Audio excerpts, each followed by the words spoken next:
I wanted to know if you would be willing to let some red hatters come and bring like their own.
I would like to reconvene the Davie County School Board regular meeting of October 6th, 2020.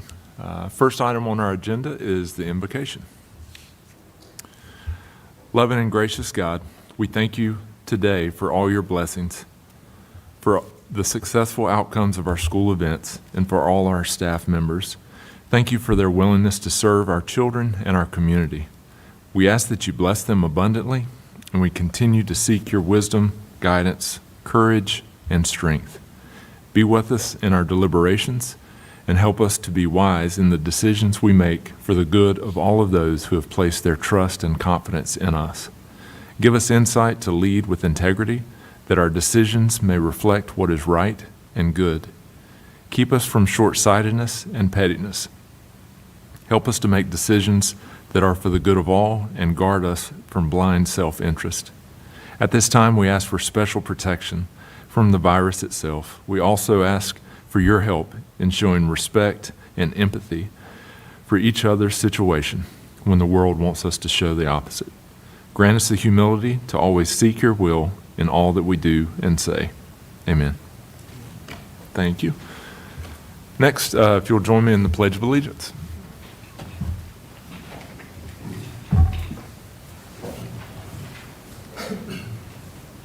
I pledge allegiance to the flag of the United States of America and to the republic for which it stands, one nation, under God, indivisible, with liberty and justice for all.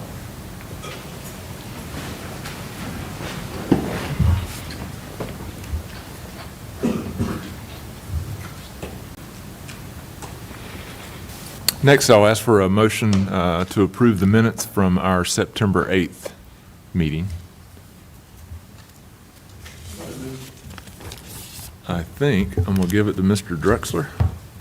Have a motion by Mr. Drexler, have a second by Colonel Hales. Any further discussion? All those in favor?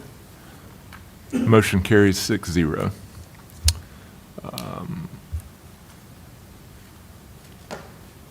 Next, important dates. I have a couple and one modification, but starting tomorrow through Friday, we have the Fall Law Conference, which is normally in Asheville, and this will be virtual, so you can make it wherever you want to be from. So Wednesday through Friday, and I think a few of us are signed up for that. Then we're into November, scary as that is to think about. Board of Commissioners meeting on November the 2nd, and I will call special attention to moving our regular meeting. We're moving it to November 2nd because of Election Day is November 3rd. So again, we'll be back in here on Monday instead of Tuesday, but we'll be here Monday at 6 p.m. and closed session starting at 5:15. And then November 5th through the 7th is the school board annual conference. More information to come on that as well. Next, I think I will turn it over to the superintendent for his report. Thank you, Mr. Chairman. Good evening, everyone. Staff, thank you for being here, and those online, thank you for joining us. Well, we are in week 8 of 2020-21. And I would say this year probably started with the most difficult times and the most forecasted that we would be, that's right, Mr. Hales, that we would probably not be meeting at this time, but we are here, and we are working through, no doubt, a very difficult time and an unusual time. But I want to commend our staff and parents and our community for working together to provide a safe learning environment for our children that we continue to do.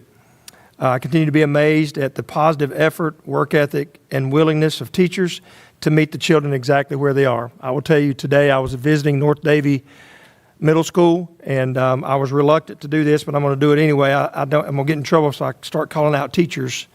But I will tell you, I saw 2 teachers, Mr. Jeremy Brooks and Mr. Matt McPherson, teaching with the same passion and the same enthusiasm. And it just did my heart so well to see that. I mean, they were going at it. And if you've ever experienced those 2, they go after it. They get after it, and which was good. So I want to commend those 2 for sure. But a sincere thank you to all the staff and folks. Thank you to Miss Erin Foyle and her staff. We were able to obtain our attendance rate thus far.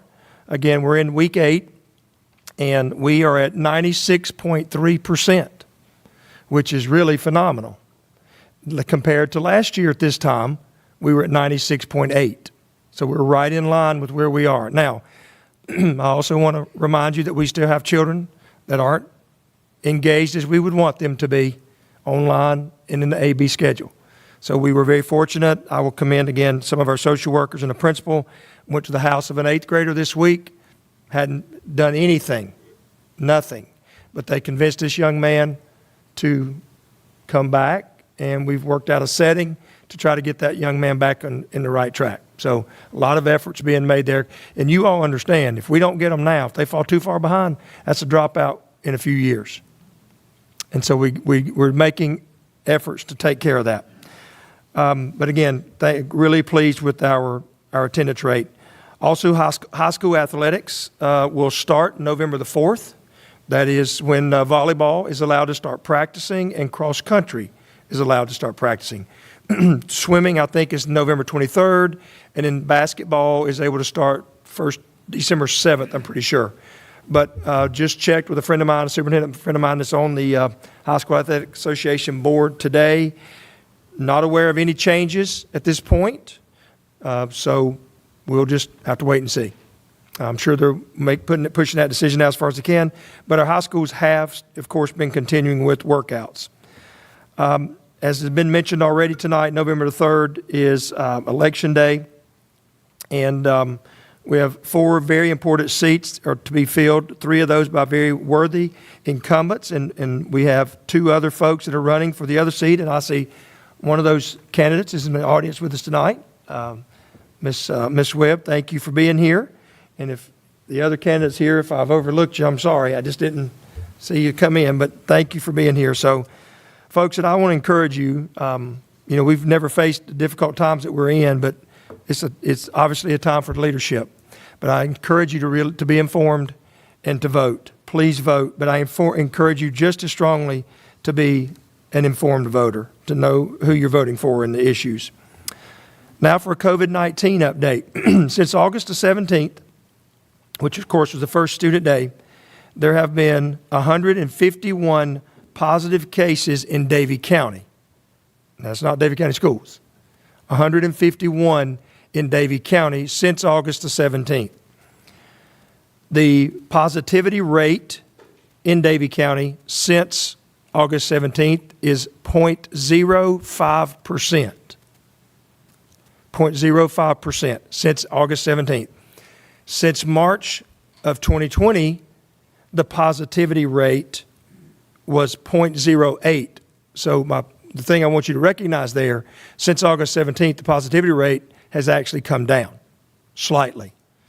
Now, I don't know if there's a direct correlation, but we do know that kids are required to follow the guidelines and wear a mask and social distance in school. Today, we have 4 active student cases.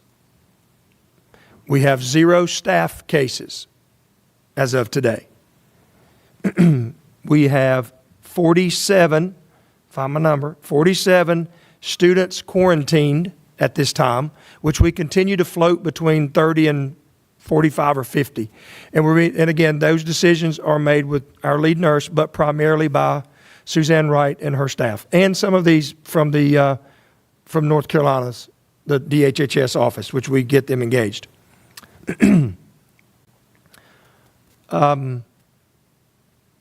Ages 5 to 11, which is primarily our K through 5th grade. We have had 11 cases since August.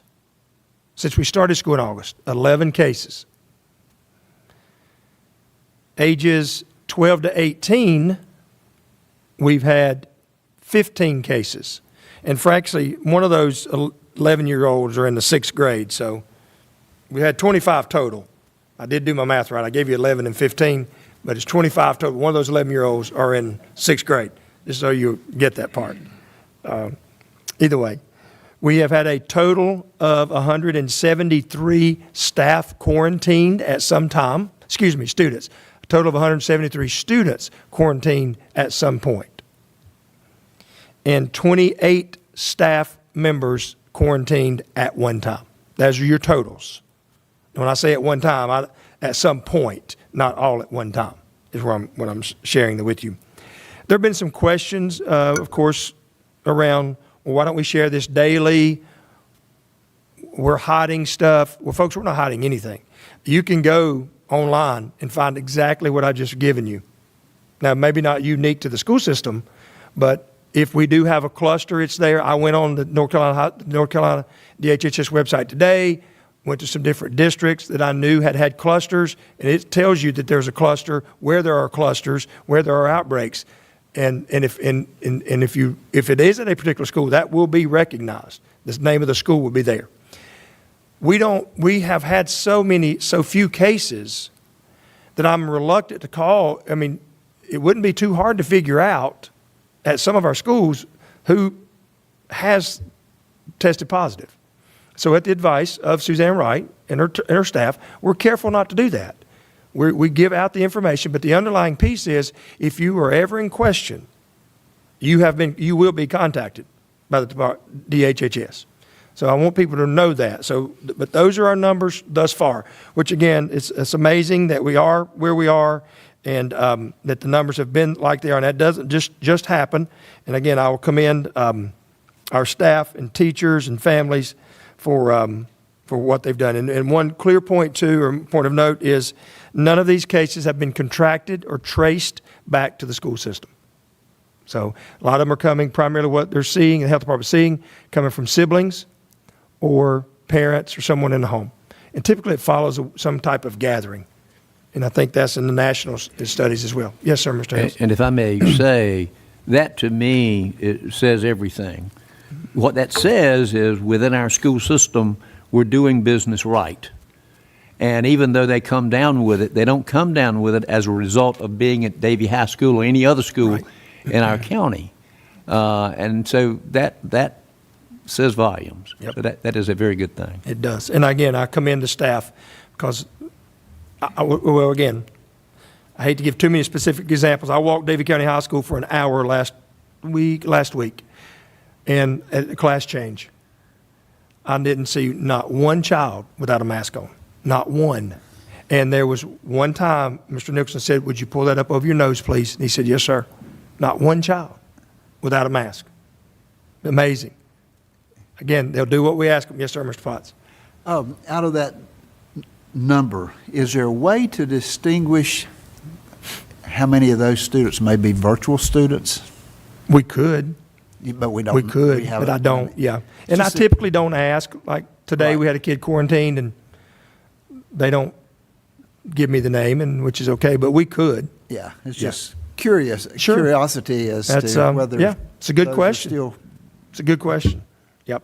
And I will tell you, Lori Dingler provides me updates Monday, Wednesday, and Friday, or if I need it, or if something breaks out. I don't even like to use those words. If something changes, she shares with me. But she has done a phenomenal job. I mean, phenomenal. So, changing gears, last week I attended a 2-day in-person professional development and with nearly 50 other superintendents from across the state. And I will tell you that obviously the primary topic was COVID. We heard from attorneys and different folks, as we normally do. But Rachel Hitch, she's an attorney in 18 years of an EC, exceptional children's attorney, and she knows her stuff. Jennifer Custer can tell you that she's good, and Jill, I'm sure, knows her. She's with Swartz and Shaw. Yeah, Swartz and Shaw. But anyway, she was sharing things about some of the difficulties and the things that we're facing. But as she went through the list, she said, I'm going to give you some advice. Some of you are in C, transitioning to B. Most of you, that's where you are. Some of you are looking at A. She said, you do everything you can to get those particularly exceptional children in the building every day the building's open. She rattled off 3 or 4 things that she strongly advised. And that lady right back there and this couple of these group right here have done every one of those things. I wanted to stand up and shout amen because we're right in line with exactly what she said we should do. Now, that doesn't preclude us from having issues. I want you to know that. But at the same time, we are doing what we should do prior to being told what we should do. So again, but it all goes back to what we try to make decisions on. The best decisions for children. And it was best to have those kids in there. And Jennifer Custer and her staff were really adamant that would take place. So now I need to change locations to do one more thing.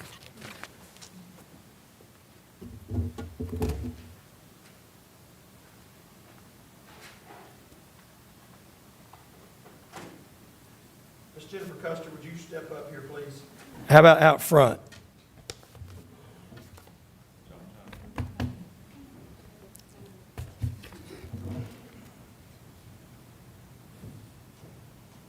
You can keep your 6 feet. That's fine. I forgot.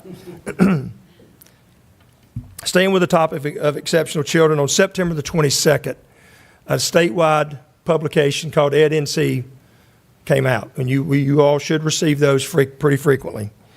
And in that article, Sherry Thomas is the state exceptional children's director. And she was talking about districts and where are things going well and what should you do. And her answer to the question, Sherry Thomas, is where are things going well? She said, quote, 2 places worth a look, said Sherry Thomas, director of State Exceptional Children's Division, are Davie County Schools and Brevard Academy, a charter school in Transylvania County. So, Ms. Custer, I can't tell you enough, not too many times, 115 districts, and how many school systems? But the state director said, look at Davie County. So I want to commend you and thank you for that. Tremendous effort, great work. And so what I have done, or 2 wonderful people and staff have done, is got together and we framed the article and the pictures and stuff for you to display. And right there in big bold letters where it talks about 2 places to look. And I know you're going through some hard times right now with some cases. And this is why I wouldn't let you watch it from home tonight, right here. So.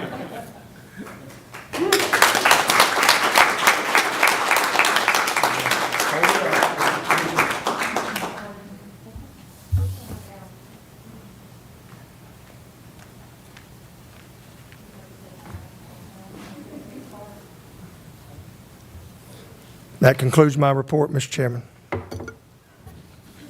That's a great way to end it. Thank you. Congratulations.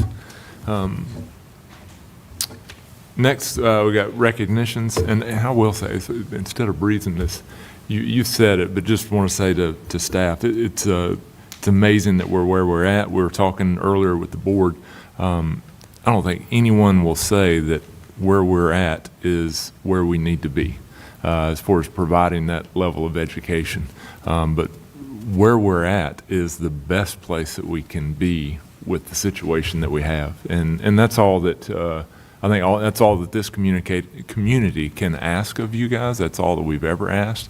And you continue to step up. So I just wanted to, I hear it everywhere that I go, but just want to, with a microphone in front of me, say thank you for everything that everyone does to make it the best it can be.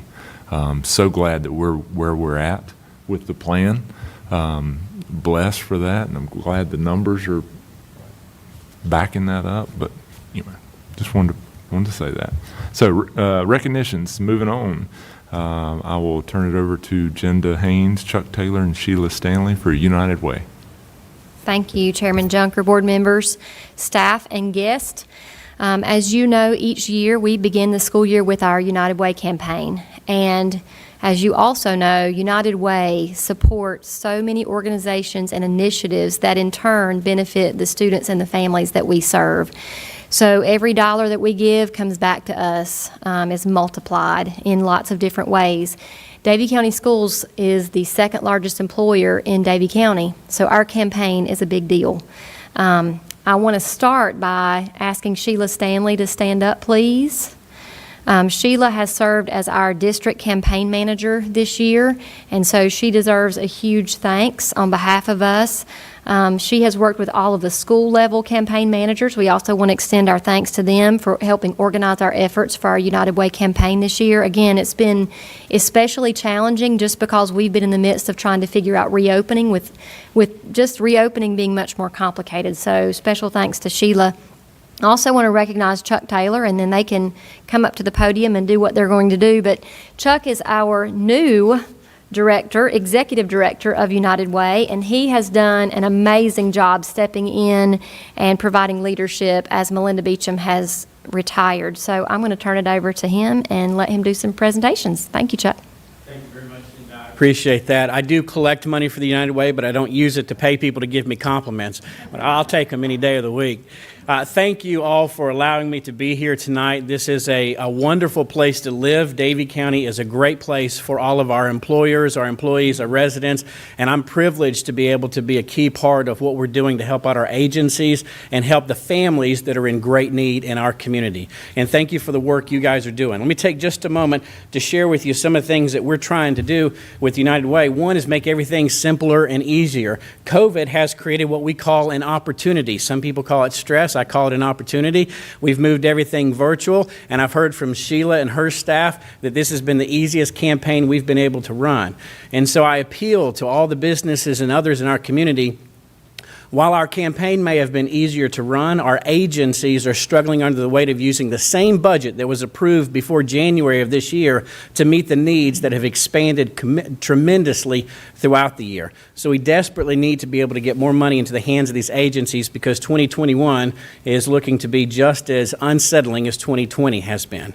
So with that, I want to say thank you, because I may only be 3 months into this position with United Way, but I have been serving as a volunteer and a presenter for about 7 years.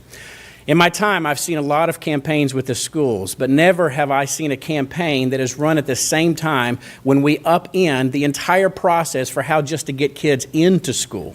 Much less my daughter, who's 11 years old, who told me that in one day she sent her teacher 15 emails.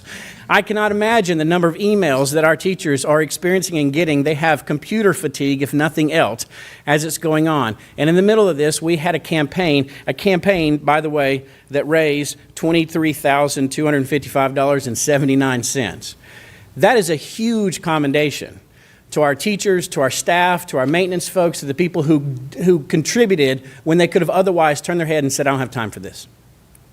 I am grateful, and on behalf of the agencies that are trying to figure out how to do this well, they're also grateful. So thank you very much. So we've got a couple of things we want to do this evening to celebrate this accomplishment. One is we want to recognize the site that had the greatest increase over last year, okay? This is what we call the new standard going forward. So this is our expectation for all sites next year. Did you hear that? It's a little subtle. Okay. So first of all, and we've got to put our mask back on, because I'm going to bring him up here. I want to celebrate George Selecki and the DCEC Education Center here, because you guys did hold on, let me get this right, a 56% increase over last year. That is impressive. You deserve to hang this up and wear it proudly for this year, and then just keep beating people year after year after year. Thank you.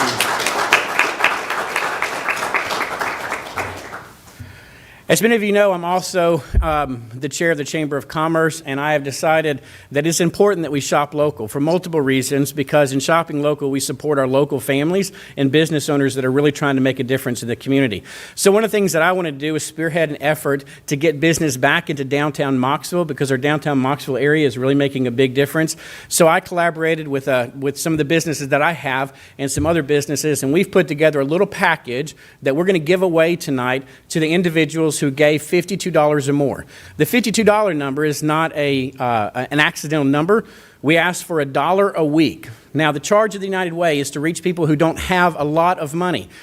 I'll take a donation from just about anybody, whatever that check amount may be, but I found that those who don't have a lot of money tend to appreciate the stories of those who are in need a little bit better than most. And so it's a lot of little bits of money coming together that make a huge difference. And so we want to celebrate those donations because that's a big deal. And this year we had 100, through the school system alone, we had 170 individuals who gave $52 or more. Pause for applause. That is no small achievement. I want to thank those teachers. So Sheila is dropping this basket off here to me. And Sheila is award-winning not... Well, you left. Well, if you're going to leave, I'm going to take this off. Sheila's award-winning not just because she helped spearhead this effort, but because she cut up all these little tiny pieces of paper today, and I'm impressed by her hand. So let me tell you a little about what's in here. So this is what we call the downtown package. So this gives a 3-day, 2-night stay at this sweet place. That is a little kind of bed and breakfast right here on Main Street. As a matter of fact, it is just about... Hold on, I got to get my bearings right. I'm in the wrong building. It's about a half a mile this way, right in front of the admin center, okay? There is also a $50 gift card to O'Callahan's. It's sponsored by Sage Garden Care Center. $20 that was given by the Factory Coffee House, and the station also gave $20. This is a $500 gift package. Everybody say woohoo. Okay, so for all the people who aren't here, but you're watching this and you're trying to figure out if your name's going to be drawn, here we go. Now, do all of these say Jeff Wallace, or is it just... Hold on. Is that the one that we're going to choose? Maybe that's the one that you should... This is the one, yeah. If it's jumping to be called, we're going to call it. All right, this is Miss Shelley. I can't say the last name. Degliangeli? Degliangeli? Okay. There you go. So somebody write it down, and I'll leave this with Shelley. Thank you all for your support. Thank you for your contributions. Please don't hesitate to introduce me to any kind of business leaders that we can talk to about a campaign going forward this year. I appreciate your support. Thank you and congratulations. Next, we have our consent agenda, and I will remind the board that part of our consent agenda included the meeting change from the 3rd to the 2nd of November. I'll entertain a motion. I have a motion by Ms. Smith. I have a second by Mr. Drexler. Any discussion? All those in favor? Motion carries 6-0. Next, we'll have a public address to the board.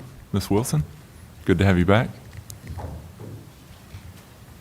Thank you, board members. It's nice to be back, and I would like to say that we do not have any, because we have no audience, we do not have anyone here to address you, but they have ways that we have published for them to contact you with their thoughts.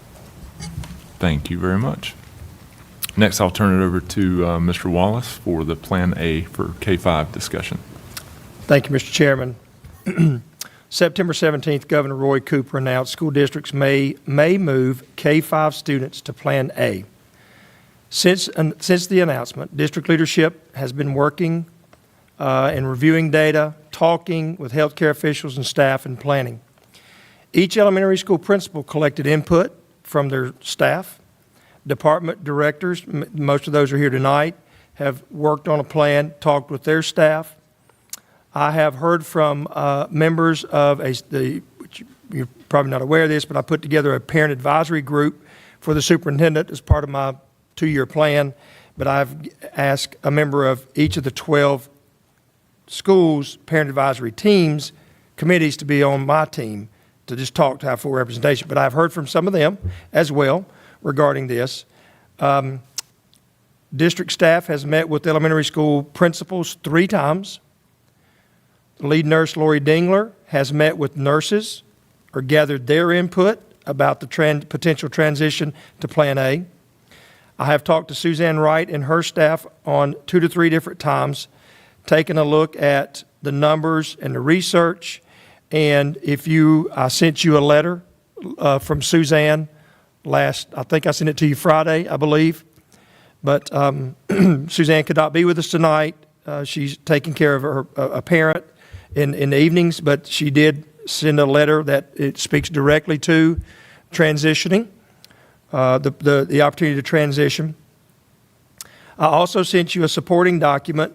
That may have been the same night, that says what we are learning about children and COVID-19, speaks specifically to schools and returning to Plan A, what that could look like. With the information that we have and knowing that children need to be in school, Davie County District staff has planned to transition to Plan A for kindergarten through fifth grade students starting on Monday, October 26th. That is the end of the grading period is Thursday, October 22nd. Therefore, we would move right after the end of the grading, the first 9 weeks. Staff have requested a time frame to make final preparations and to reorganize and to reset up classrooms. If you've been in any of the schools, and Mr. Potts has they moved a lot of desks out so we could accommodate the spacing. So there's going to be quite a bit of work that needs to take place there. At this time, after again a lot of deliberation, please know I want to open this up for discussion. I'm just front loading to let you know a lot of things, but we'll obviously open this up for discussion. At this time, the staff and some parents, and particularly district leadership, again, teachers, feel that we would stay with the 4 day of in-person. Monday, Tuesday would be face-to-face. Wednesdays would remain remote instruction learning day, and Thursday and Friday will be a face-to-face day as well. Again, this schedule was requested by the majority of teachers and staff. And I would like to ask Ms. Lund if she would provide us a little more information regarding Wednesdays at this time. Good evening, board members. Our teachers and administrators have found Wednesdays to be extremely valuable. They've been planning, collaborating on those days. They get a tremendous amount accomplished. They share resources. They're uploading work online to Canvas and Seesaw, which is our new learning management system, as well as our new tool that integrates with Canvas. They're creating instructional videos, uploading those videos online for our students. A lot of time has been spent doing that. Our teachers have done a tremendous amount of work, and they're continuing to learn, and we feel like the professional development is needed and continues to be needed in that area. And so we would like to continue to have those Wednesdays for that collaboration time, uploading that work, continuing to do the work that they've done, but support them with some professional development, because we don't want to go backwards either. We want to make sure that everything that we've learned, we continue to move forward with. This has been a great opportunity to learn new tools, to learn new technology, and we don't want to lose that. We really want to look at a blended learning environment as we move forward, which would be a traditional setting plus using the online technology that we've learned. Again, not to lose the things that we have learned and really provide that opportunity. We also know there's always, and we hope not, but the possibility that we could move back into Plan B or Plan C. And again, we don't want to go backwards. And that would be for our students, our teachers, and our parents as well. For students, Wednesdays would continue to be a asynchronous day, which means they would continue to have learning on that day online, could provide paper as well, print copies of material and work.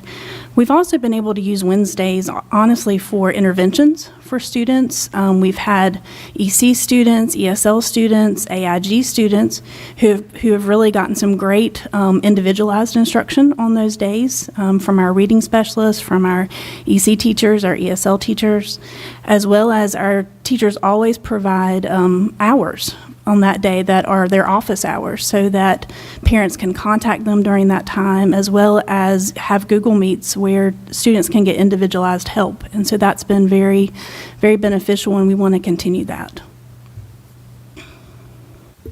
This time, I'd like to ask Ms. Haynes if she would to share some how the schedule would relate to staff as well. So one other consideration when we think about Wednesdays is staffing. As we reopened with COVID, as you know, there are a lot of limitations and a lot of new requirements, the screening procedures, the logistics that we have to meet.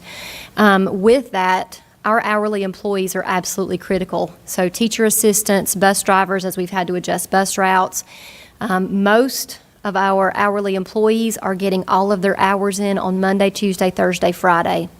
And so that's been good. in this situation with Plan B, but it does present a hardship when we think about returning on Wednesdays, if we were going to try to do that, and the logistics and trying to manage the screening and what we need to continue to do to maintain safety related to COVID. So staffing is, again, a real consideration when it comes to Wednesdays.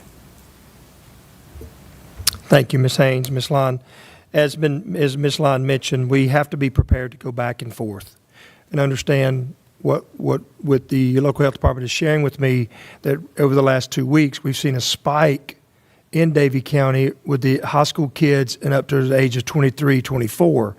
So if a child, a high school or sibling, a sibling is in a secondary grade level, 6 through 12, if they are positive, then that means their sibling in whatever grade would be quarantined as well.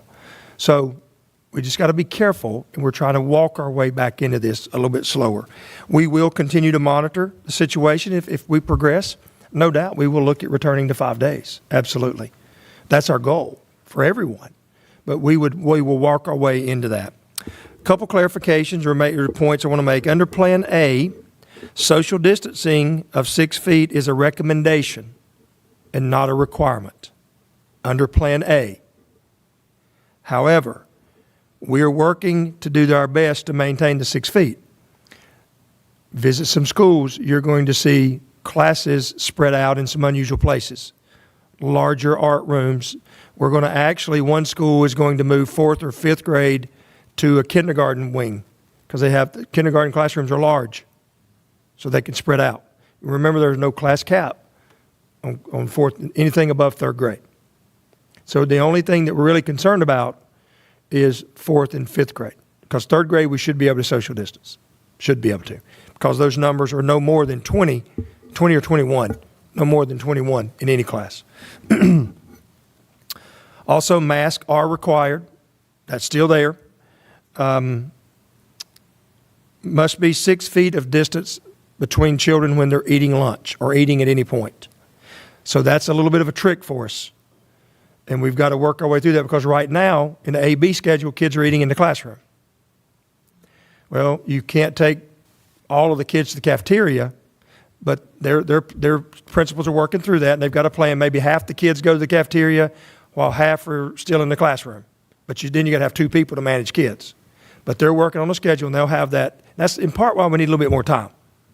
But we solidified most of this last Friday when we met with them. But they were really had done a really good job being prepared. Buses, our buses, of course, are we have 3 different configurations: K5, 6-8, and 912. K5 buses they are under Plan A.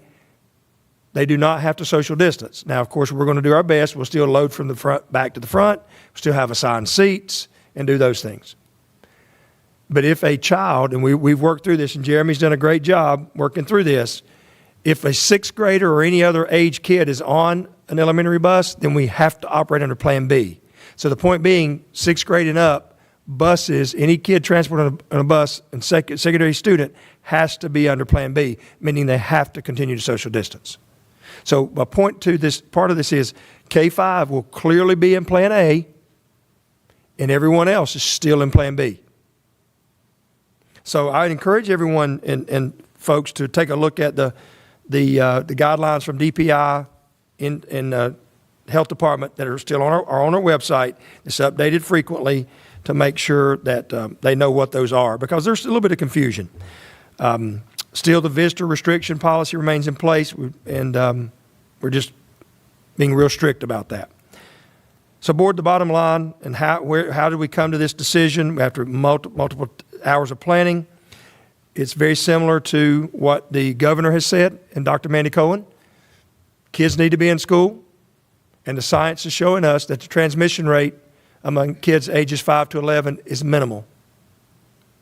So we are obviously opening this up for discussion, and we'll take any questions or thoughts. And again, I've asked directors and folks to be here tonight, and if any questions you'd like to bring up. So we're open the floor, Mr. Chairman, for discussion. And again, I cannot thank you enough for the preparation, all the work that goes into this. Very clear, but open up for questions from the board. Does this have any effect on our budget? Michael, you got any extra gloves anywhere? Good question, Mr. Potts. I will tell you that, yes, to some degree. I can't quantify that right now. But of course, our buildings are still open. It's going to increase our utilities. Because when Michael is actually working on our 5-year utilities plan, or 5-year facility plan now, and he will bring to you some updated information on our savings. It's pretty dramatic when the buildings are empty, and you can imagine how many times the toilets are flushed.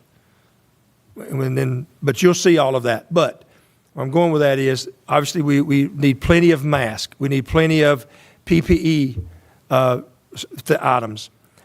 The governor just approved another $27 million for PPE, that we will get another allotment. Forgive me, I can't think of the company's name in Mount Airy, are making masks and going to donate. They've made and going to donate 50,000 to this Piedmont area. We have put our name in the hat for that. We just completed another survey last week that the federal government is going to provide more masks. Those types of things are our biggest cost right now. Yeah. Yes, sir. Jeff, what are some of the concerns we're hearing from the elementary school teachers?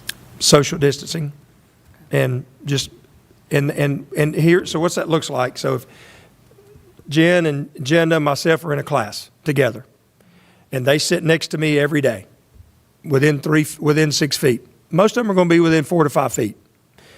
And if I test positive, those two will have to be quarantined, not the whole class. As long as we can assure that Dub and Terry were in the class, but you two are not within 3 feet or 6 feet of me for more than 15 minutes. So when you go outside or when you do different things, there's more opportunity to social distance there. So the only time we should be within 6 feet of each other is sitting in the classroom. And cumulative, that's right. Yeah. But our teacher needs to continue to move and do their best to stay there, to keep their distance for sure. But again, it's a great question, Lori, but the transmission is so minimal. And in August, I presented a slide to our principals that showed the transmission rate at 6 feet was almost null, and even at 3 feet away is like a 2.2%, very low percentage chance of it if you're at least 3 feet away. So that's the primary concern, is being able to social distance. And that's why some of your teachers or principals are reorganizing their buildings and moving kids into larger spaces. Yep. But again, why stay with the 4 days? Because if we get into a situation and this isn't working, then we jump right back to plan B. I know that you may see some creative spaces. We may have a classroom that's spread out in a larger cafeteria space, right, or in an area in a media center where they can be socially distanced more effectively. But again, it's going to require staff support as well. Yep. Also, Mr. Wallace has asked that if they are moving to the cafeteria to eat lunch, the same students stay near them, so you're not mixing cohorts of students. Right. So, great point. To the scenario, if we sit next to each other, if we go to the cafeteria, I shouldn't get to move over with you. We have to really be careful. Similar to our pod system that our athletic teams have been using, they need to be in that pod, if you will. We need to know where Lori's been all day, for the most part. Well, at least when she's less than 6 feet from someone. Any word from the governor regarding 6 through 12? We asked that last week, and the answer is no. But I qualify that by saying 3 weeks ago, if you'd asked me that question, I'd have said the same thing about K-5. But that's true. But again, what we continue to hear is the transmission rate. And I think in the letter from Suzanne Wright, it talks about some international studies that are done with children as well. Back to the budget, I do have one question. With regard to the equipment, the influx of children, the increased need of equipment, the budget, are we going to have any of those monies come into us prior to that date that we can ensure that we've got enough sufficient to cover everybody? Yes, sir. We've been allotted some of those monies through the CARES funds and the CARES Act, but Clay has access to probably 8 to 9 buckets of money, I guess you'd say. I don't know if he's going to, he gets reluctant when I talk about spending. You see, his head was nodding, and then he stopped nodding, so I'll let him finish. Clay, I hope they're big buckets.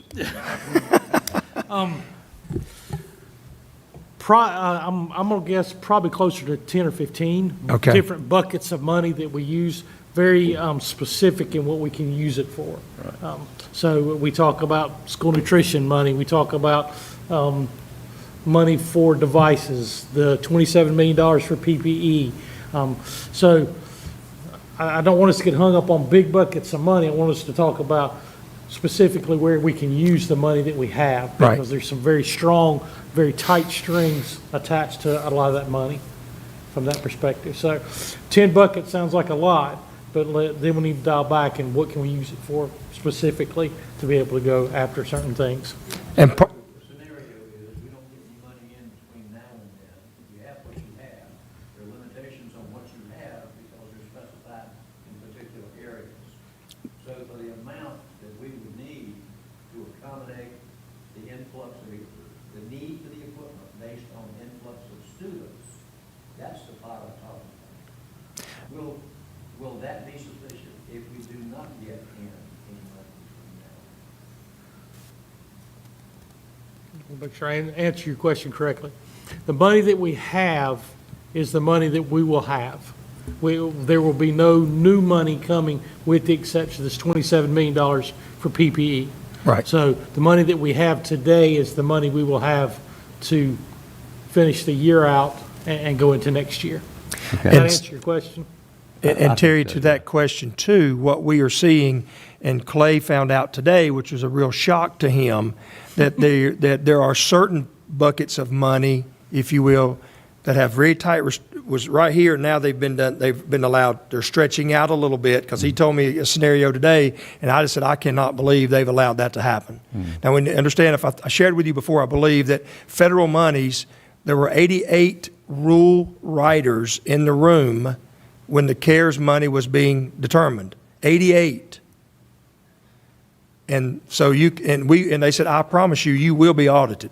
The U.S. Treasury will audit this money, and he got told that today. We got to give very specific information about all this money. But at the same time, to help, the $27 million is going to help us. Sure.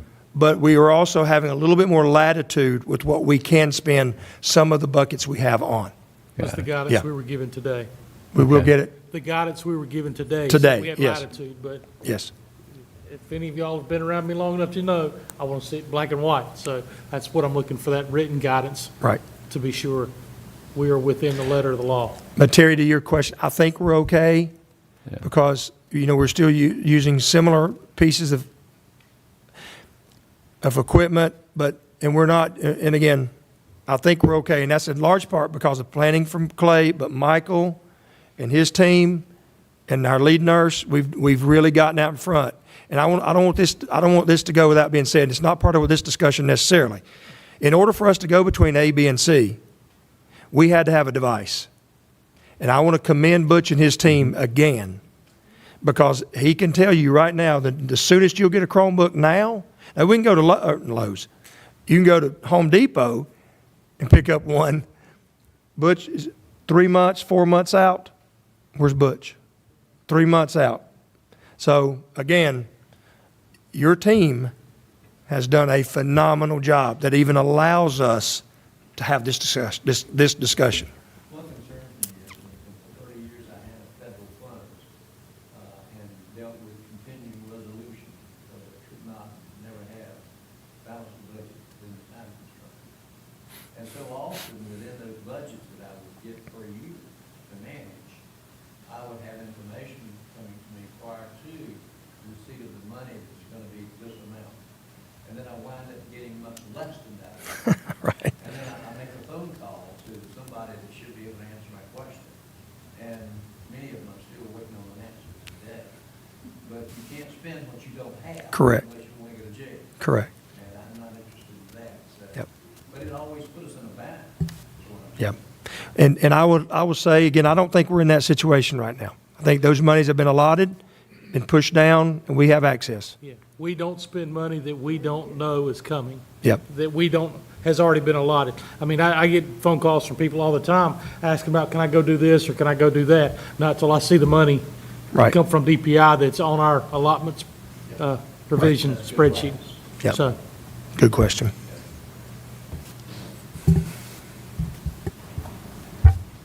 Any other questions?